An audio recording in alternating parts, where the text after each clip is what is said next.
আমার সাথে দু-একটা অতি অলৌকিক ঘটনা না ঘটলে আমি কখনোই বিশ্বাস করতাম না যে জিন ভূত বলে কিছু আছে। এখনো মাঝে মাঝে বিশ্বাস করতে চাই না। আর এই জ্ঞান বিজ্ঞানের যুগে ভূত প্রেতে বিশ্বাস একেবারেই বেমানান। তবে এই পৃথিবীতে এখনো অনেক বিষয় আছে যা অমীমাংসিত, যার কোনো সদুত্তর কেউ দিতে পারেনি। আমার জীবনে তেমনি একটা অমীমাংসিত প্রশ্ন রয়ে গেছে। আমি অনেককেই এই প্রশ্ন জিজ্ঞাসা করেছি, কিন্তু কোনো যুক্তিসঙ্গত উত্তর পাইনি। আজ তাই সবার কাছে আমি সেই প্রশ্নটা আরেকবার করতে চাই। তার আগে ঘটনাটা বলি। মাঘ মাসের কনকনে শীতের রাত। আমি সেদিন রাতে ট্রেনে বগুড়া থেকে বাড়ি ফিরছি। রাত 10:20 রংপুর এক্সপ্রেসে উঠলাম। যেহেতু চাটমোহর স্টেশনে রংপুর এক্সপ্রেস দাঁড়ায় না, তাই বাধ্য হয়ে বড়াল ব্রিজের টিকিট কাটতে হল। বগুড়া থেকে বড়াল ব্রিজ পৌঁছাতে রাত 2:30 বেজে গেল। ছোট্ট একটা স্টেশন, দু-একটা দোকান খোলা আছে। দেখে শুনে এক চায়ের দোকানে বসলাম। আর মনে মনে ভাবলাম, আজ আর বাড়ি যাব না, স্টেশনেই সকাল পর্যন্ত অপেক্ষা করব। তাই আরাম করে পায়ের উপর পা তুলে বসে বসে চা সিগারেট খাচ্ছি। প্রায় আধা ঘন্টা হয়ে গেল এভাবে বসে থাকতে থাকতে। এদিকে প্রচণ্ড ঠান্ডা আর কুয়াশায় চারদিকে ঢেকে আসছে। নিজের অয়াচিত বোকামির জন্য নিজের কাছেই রাগ হচ্ছে। মনে মনে ভাবলাম, দূর, কাল সকালে বের হলেও পারতাম। কি দরকার ছিল অযথা এই রাতে ট্রেনে আসার? না হয় কালকের কাজটা একটু দেরিতেই হতো। তবুও তো এই কনকনে শীতের রাতে খোলা আকাশের নিচে এভাবে বসে থাকতে হতো না। এসব ভাবছিলাম আর নিজের প্রতি খুব রাগ হচ্ছিল। কাউকে গাড়ি নিয়ে আসতেও বলিনি, এমনকি কোনো আত্মীয়কে ফোন দেব তারও উপায় নেই। ফোনের ব্যাটারি সারা রাস্তায় ফেসবুক চালাতে চালাতেই ডেড হয়ে গেছে। অগত্য নিরুপায় হয়ে বসে থাকা আর চা সিগারেট খাওয়া ছাড়া উপায় নেই। প্ল্যাটফর্মে কিছুক্ষণ বসে থেকে 3:30 নাগাদ নিচে বাজারের দিকে নামলাম ঘুরে দেখার জন্য। কিছু দূর এগুতেই দেখলাম আমার বাড়ির পাশের এক পরিচিত জ্যাঠা এক দোকানে দাঁড়িয়ে পান খাচ্ছে। কাছে যেতেই বলল, ক্যাবারে তুমি এত রাতে কোনে থেইকা? আমি কাছের একজন মানুষ পেয়ে কিছুটা উচ্ছ্বাসিত হলাম। যাক, তাও নিজের একটা মানুষ আছে। আমি বললাম, জ্যাঠা, বগুড়া থেকে আসতেছি। আপনি এখানে কে? জ্যাঠা বলল, আমার মেয়ে আর জামাই আসার কথা ছিল এই ট্রেনে, কিন্তু ওরা তো কেউ আসে নাই দেখতেছি। আমার ফোনটাও বাড়িতে রাইখে আইছি, তাই ফোন দিবের পারি নাই। কেবলে দোকানদারের কাছ থেকে ফোন দিয়ে শুনি ওরা নাকি গাড়ি ফেল করিছে। দেখছেও রে বা, ক্যাবা কথা হইল। যাই হোক, ভালোই হইল তুমাক পায়া। তা তুমি বাড়ি যাই বেলায়? আমি বললাম, যাবো তো, কিন্তু এত রাতে গাড়ি পাবনে কই? জ্যাঠা হাসি মুখে কইল, দূর বেটা, আমি একটা সিএনজি লিয়ে আইছি, চল যাই। আমি মোটামুটি আনন্দে আত্মহারা। যাক বাবা, বাঁচা গেল। নদী পার হয়ে পশ্চিম পাশের বটগাছের কাছ থেকে সিএনজিতে উঠলাম। বিশ্বাস করবেন না, সিএনজিতে উঠে কিছুক্ষণের মধ্যেই ঘুমিয়ে পড়লাম। এক ঘুম দেওয়ার পর কারো ডাকে ঘুম ভেঙে গেল। দেখি আমার ওই জ্যাঠা। আমাকে বলল, বেটা, তোমারে বাড়ি পায়ে গেছি, নামবা? না হয় আজ আমারে বাড়িতে যাই, চল। আমি চোখ খুলে দেখলাম আমার বাড়ির সামনের রাস্তায় সিএনজি দাঁড়িয়ে আছে। আমি জ্যাঠাকে বললাম, না জ্যাঠা, বাড়ি যখন চলে এসছি তখন আর যাব না, অন্যদিন যাব। জ্যাঠা বলল, আচ্ছা বাজান, ভালো থাইকো তালি। আর তোমার আব্বা মাকে বইল আমার বাড়িতে বেড়ায় আসতে। আমি হ্যাঁ বলে বাড়ির উঠোনে উঠতে শুরু করলাম। ততক্ষণে সিএনজি মুখ ঘুরিয়ে বড় রাস্তার দিকে চলা শুরু করেছে। বাড়ির উঠানে দাঁড়িয়ে বুঝলাম সবাই ঘুমিয়ে আছে। আমি আম্মার ঘরের সামনে গিয়ে দাঁড়িয়ে আস্তে আস্তে আম্মাকে ডাকলাম। আম্মা ঘুম থেকে উঠে এত রাত্রে আমাকে দেখে তো অবাক। তারপর নানা প্রশ্ন, কিভাবে আসলাম, কই থেকে আসলাম, কার সাথে আসলাম ইত্যাদি।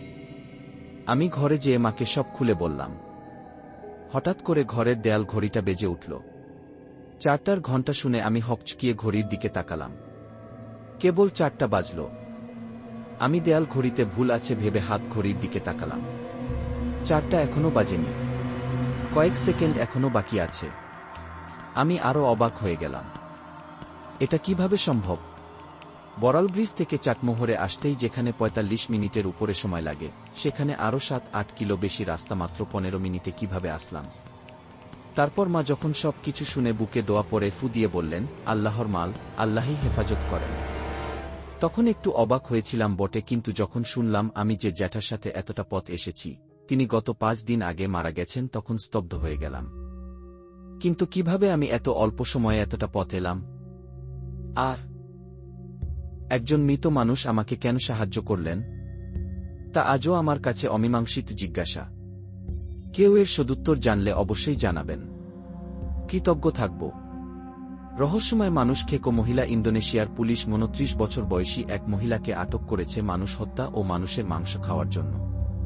এই মহিলা এ পর্যন্ত 30 জনের বেশি মেয়েকে হত্যা করেছেন এবং তাদের মাংস খেয়েছেন। তিনি তার স্বামীকেও ছাড়েন নাই।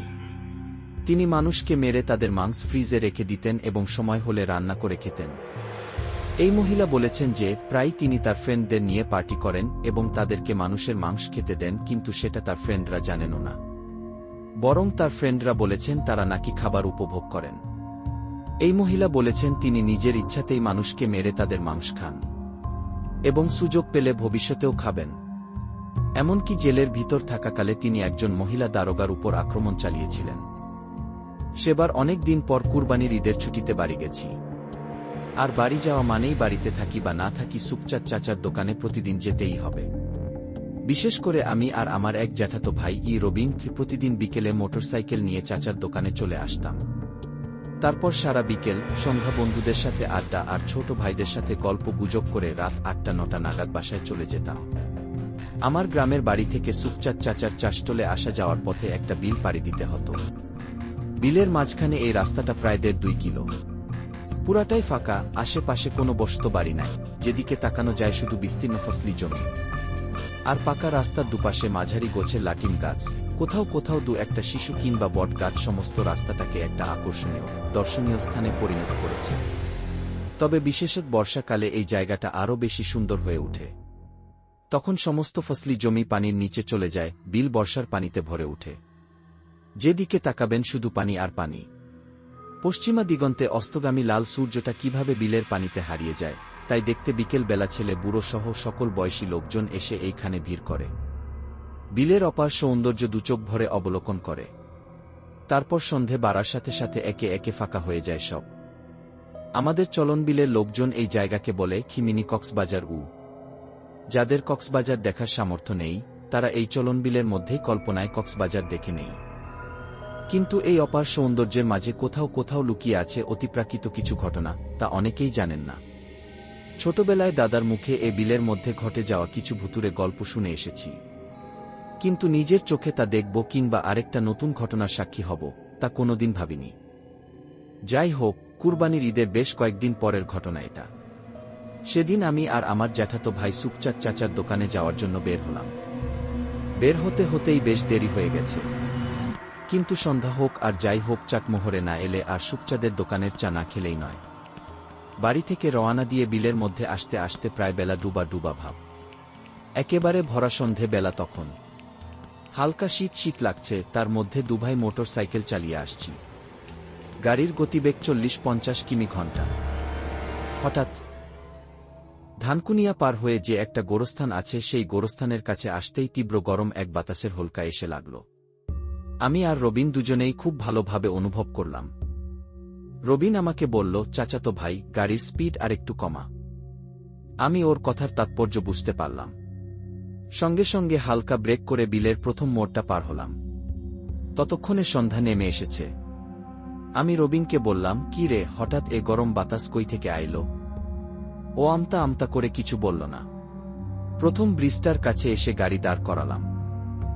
শরীরটা কেমন যেন ভার ভার লাগছে, হাত পা ঠিক উঠতে চাচ্ছে না। আমি রবিনকে বললাম, তোর কাছে সিগারেট আছে? ও কোনো কথা না বলে একটা সিগারেট এগিয়ে দিল। দুজন পাশাপাশি দাঁড়িয়ে সিগারেট খাচ্ছি। হঠাৎ রবিন বলল, গাড়ির হেডলাইট জ্বালিয়ে দে।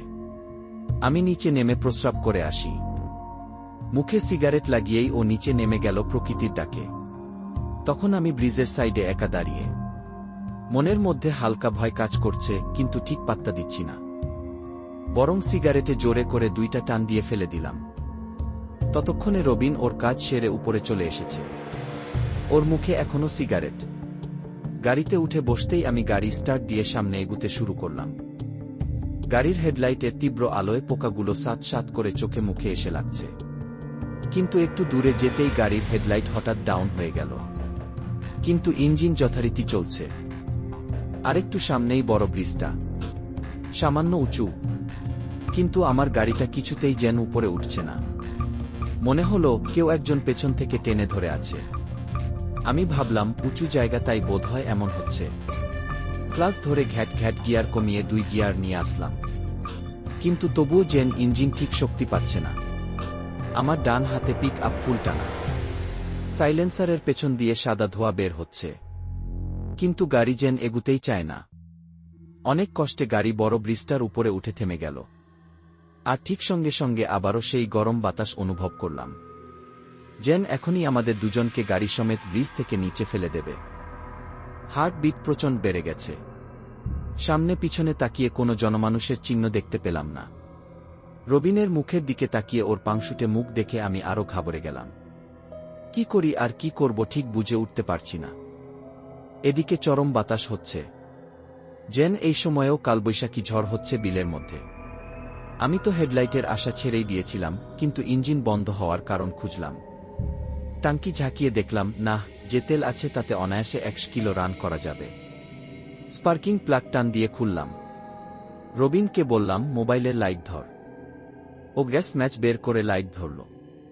না, সব ঠিক আছে। স্পার্কিং চেক করলাম, কিন্তু প্লাগে স্পার্ক হচ্ছে না। আরও বেশিই ঘাবড়ে গেলাম। এই প্রায় শীতের মধ্যেও দুজন ঘেমে অস্থির। শেষ পর্যন্ত সব আশা ছেড়ে দিয়ে রবিনের কাছে আবার সিগারেট চাইলাম। ও সিগারেট বের করে জ্বালানোর চেষ্টা করছে, কিন্তু এত বাতাসে কিছুতেই মেসলাইট জ্বলছে না। এদিকে আমার মনে হচ্ছে কেউ যেন বারবার আমার মুখ থেকে সিগারেট টান দিয়ে ফেলে দিতে চাইছে, আর আমিও দাঁত দিয়ে কামড়ে ধরলাম। তারপর বাতাসকে আড়াল করে অনেক কষ্টে সিগারেটটা জ্বালাতে পারি। আর সবচেয়ে আশ্চর্যের বিষয়, যখনই সিগারেটটা জ্বলে উঠল অমনি চারপাশের উত্তাল হাওয়া শান্ত হয়ে গেল। বাইকের প্যাডেলে কিক করার সাথে সাথে গাড়ি স্টার্ট, হেডলাইটও একেবারে ফকফকা। মৃত শরীরে যেন আত্মা ফিরে পেলাম দুজন। সঙ্গে সঙ্গে গাড়িতে উঠে দিলাম টান। গাড়িতে বসার পর আরেকবার ওই গরম বাতাসটা একটা ধাক্কা দিল। আর কানের কাছে কেউ যেন ফিসফিস করে বলল, তোর মা লাউয়ের পাতায় যাও বিলাইছিল দেইখা বাইচা গেলি কি। আমরা দুভাই স্পষ্ট সে কথা শুনতে পারলাম, সেই ফিস ফিস আওয়াজটা। গাড়ি ছুটিয়ে শুকচাঁদ চাচার দোকানে এসে হাজির হলাম। রবিন আর আমার দুজনের সারা শরীর ঘেমে একাকার। শুকচাঁদ চাচা রবিনকে দেখেই বলল, বুমার ঘরে চুরি করতে গেছিলে নাকি? কি আর বলবো তখন। বিলের মধ্যে ঘটে যাওয়া সব ঘটনা খুলে বললাম সবাইকে। সবাই শুনে এবং আমাদের অবস্থা দেখে তথা বকুল, গিয়াস, ইমরান, মিলন সবাই বলল, ভাই আজ আর বাড়ি যাওয়া লাগবি না, আজ চাটমোহরেই থাকেন। বকুল বলল, চল আমার বাড়িতে আজ থাকিস তোরা। কি আর করা, অগত্য সে রাত বকুলের বাসাতেই থাকতে হল। শূন্যের মায়ের আত্মাকে যে রাতে হাজির করেছিলাম, সে রাতের মতো ভয়াবহ রাত আমার জীবনে এটি আসেনি। এখনো সে কথা মনে হলে গা শিউরে উঠে। এই এখনই লোমগুলো খাড়া হয়ে উঠেছে। আপনাদের যদি দেখাতে পারতাম তবে দেখতে। না, থাক, আজ সে গল্পটা করব না। গল্পটা শোনার পর আপনার রাতের ঘুম হারাম হয়ে যেতে পারে। আর সত্যি বলতে কি, আমারও কেমন কেমন যেন লাগছে।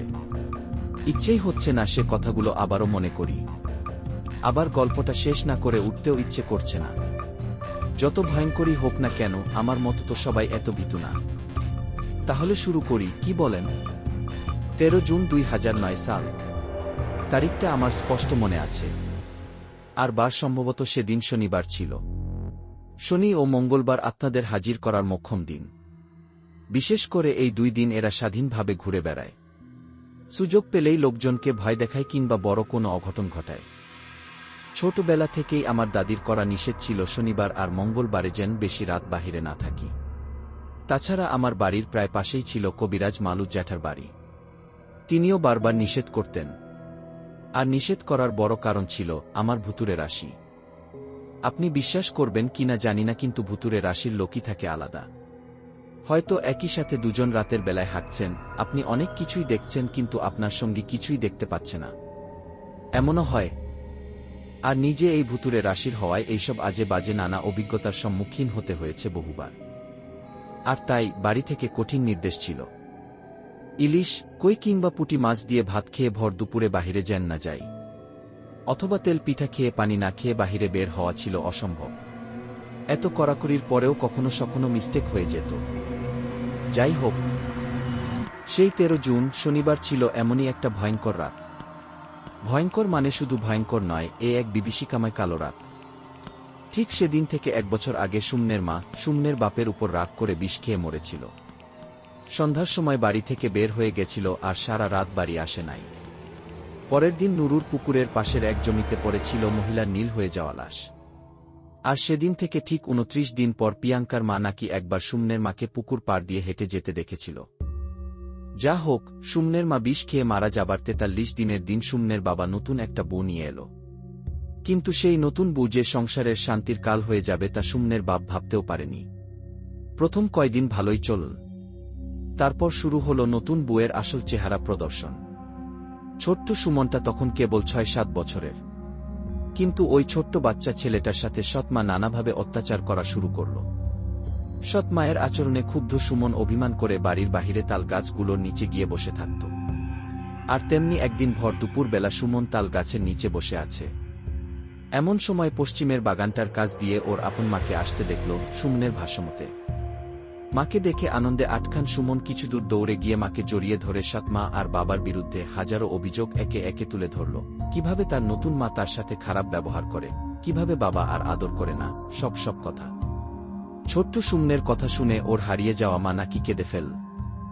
আর সুমনকে বলেছিল, যা বাপ, বাড়ি যা, আমি একটু পরে আসতেছি।